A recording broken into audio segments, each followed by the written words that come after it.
अखण्डमण्डलाकारं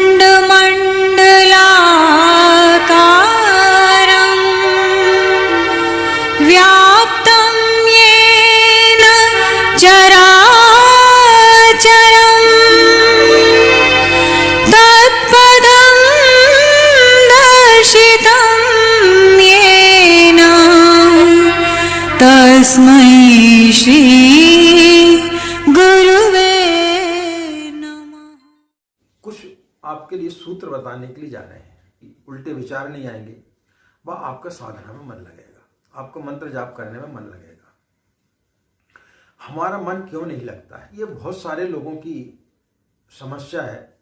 प्राय दिन में पता नहीं कितने फोन आते हैं और उनकी सभी की समस्या यही रहती है कि आचार्य जी हमारा मन नहीं लगता है, मन इधर उधर भटकता है, मन में कई प्रकार के विचार आते हैं। तो आज हम आपके लिए कुछ इतने बेहतरीन सूत्र देने के लिए जा रहे हैं जिनको यदि आप एक सप्ताह तक अपने जीवन में यदि आप उनको उतारते हैं तो फिर धीरे धीरे आप देखेंगे कि आपका जो मन है साधना में किस तरीके से लगता है। निश्चित रूप से आपका मन मंत्र जाप में लगेगा। कारण क्या होता है कि हमारा जो मन है बहुत सारी चीजों में पहले से उसकी अभ्यस्त रहता है। जब उससे हटकर के हम उसे किसी दूसरी चीज में लगाना चाहते हैं तो वहां पे उसको बेचैनी होती है। आपकी प्रातः काल 8 बजे 9 बजे 10 बजे सोकर उठने की आदत, कई लोग उठते हैं 7 8 8 9 10 11 बजे तक सोते रहते हैं। अब उनको यदि बोला जाए कि आप ब्रह्म मुहूर्त में सोकर के उठें तो उनका मन जो है उन्हें विचलित करता है। व्यक्ति की हर चीज मन के माफिक बनी हुई है। जब उसकी मर्जी आता उठता है, जब उसकी मर्जी आती नहाता है। तो जब मन के विपरीत हम जाते हैं तो फिर हमारा मन बेचैन होता है। तो इसके सूत्र हम आपके लिए आज बताने के लिए जा रहे हैं। इन सूत्रों को आप अपने जीवन में धारण करें। एक सप्ताह, सिर्फ एक सप्ताह आप इसका प्रयोग करें। फिर इसके पश्चात आप निश्चित रूप से हमें बताएंगे कि आपके जीवन में कितने आमूलचूल परिवर्तन आ रहे हैं। पहला सूत्र कि आप बिस्तर पर वहीं पर बैठ जाएं, कमर सीधी कर लें, बाईं हथेली नीचे रख लें, दाईं हथेली ऊपर रखें और प्राणायाम करें। आप श्वास को जितना ज़्यादा से ज़्यादा हो सके बाहर छोड़ें और इसके पश्चात श्वास को लेकर के अंदर रोकें। यह क्रिया आप 5 से 10 मिनट तक करें।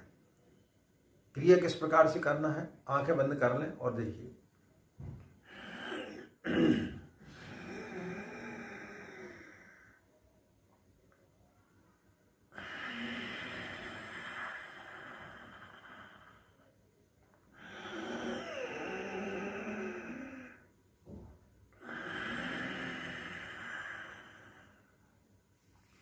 इस प्रकार से आप 10 मिनट तक कम से कम उसको श्वास को बाहर छोड़ें और रोकें। इससे क्या होगा कि आपके मन के अंदर की जितनी भी विकृतियां हैं वो धीरे धीरे हट जाएंगी। मन आपका एकदम शांत हो जाएगा। उसके पश्चात में आप स्नान करें, लेकिन होश पूर्वक करें।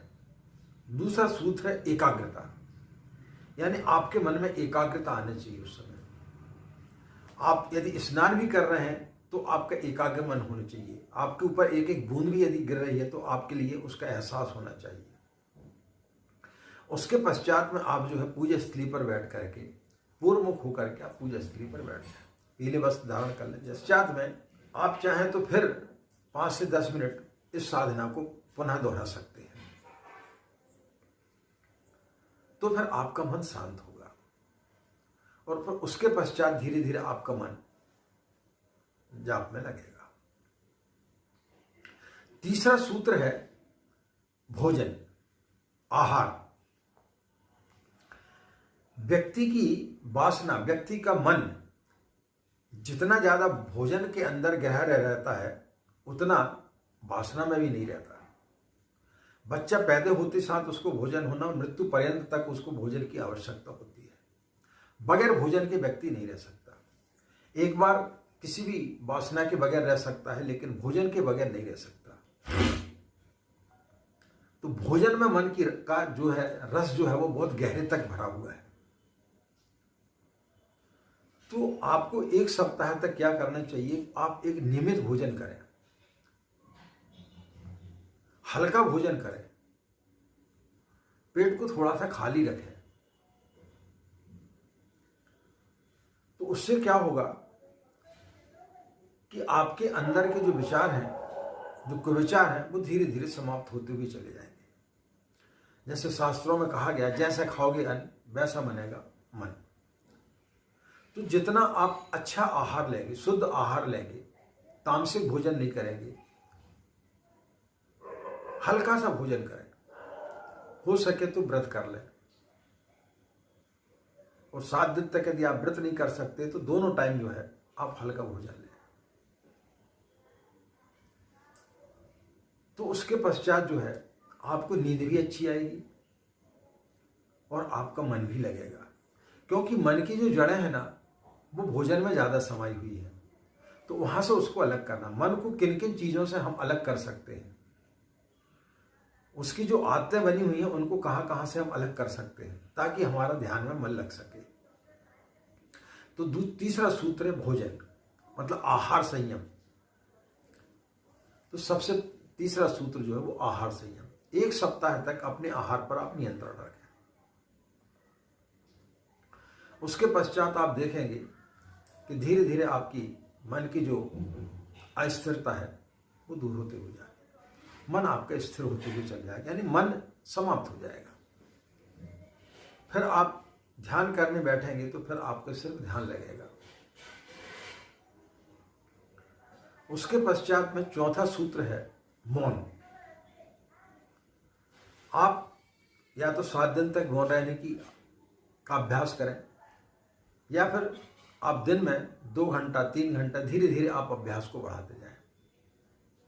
जरूरत पड़े तो आप लिख करके दे सकते हैं, लेकिन बहुत अति आवश्यक जब कोई वस्तु ऐसी कोई स्थिति आ जाए कि आपको कुछ ना कुछ बोलना है तो आप लिख करके भी बता सकते हैं। आप मौन ज़्यादा से ज़्यादा रहें और अपने आप का ध्यान करें, और श्वास आपकी चलती है। श्वास को बीच बीच में आप जो है छोड़ें, लें, छोड़ें और लें। यह क्रिया आप दिन भर करते रहें। सूत्र है आपका स्वाध्याय। आप 1 सप्ताह तक बिल्कुल टीवी ना देखें, बिल्कुल छोड़ दें, किसी भी प्रकार का कोई भी सीरियल ना देखें। आप अच्छे साहित्यों का अध्ययन करें, जहां आपके कुछ हमारे इतने सारे वीडियो पड़े हुए, आप उनको सुने। पूज्य गुरुदेव का इतना बड़ा साहित्य है, आप गूगल में जाकर के सर्च करेंगे श्रद्धेय डॉक्टर साहब के, डॉक्टर चिन्मय पंड्या के, आपको एक से एक उसमें वीडियो मिल जाएंगे, जिनमें बहुत सारी जानकारियां आपको गायत्री से संबंधित मिलेंगी। आप उनको सुनिए, पूज्य गुरुदेव के साहित्य को पढ़िए।